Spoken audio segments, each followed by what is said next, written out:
He's not man enough for her. A woman of that sort likes a strong, manly, deep-throated, broad-chested man. A sort of sporting character, you think? No. A scientific man, perhaps, like yourself. You think I'm fond of Julia? Well, I am, but then I'm fond of everybody, so I don't count. Did you learn nothing from me? Was there no delight for you in our friendship? No. You made me pay dearly for every moment of happiness. You revenged yourself on me for the humiliation of being the slave of your passion for me. Besides, if you tried the scientific experiment of asking her whether she loves me, she'll tell you she loathes and despises me. I hope, now that I'm in love with you, you will like me for it, just as I liked Tranquil. My dear, it is because I like you that I want to marry you. I could love anybody.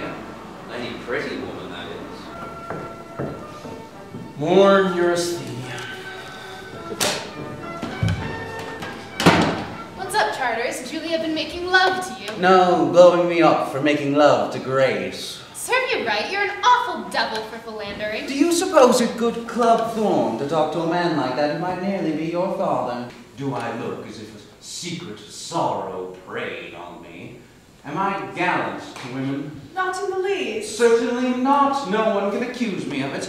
And whose fault is it that half the women I speak to fall in love with me? Not mine. I hate it. I don't think you care a bit more for one woman than for another. You mean I don't care a bit less for one woman than another?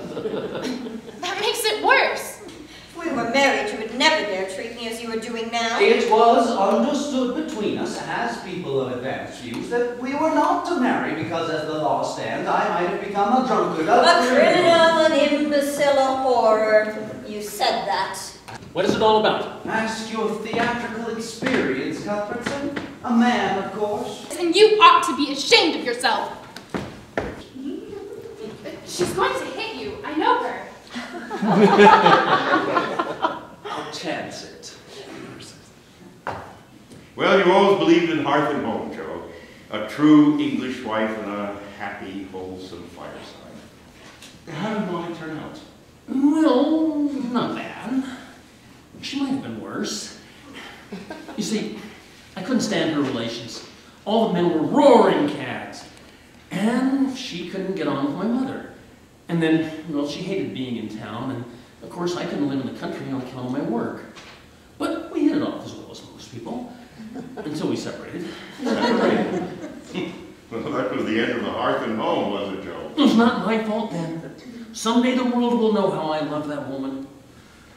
She was incapable of valuing a true man's affection.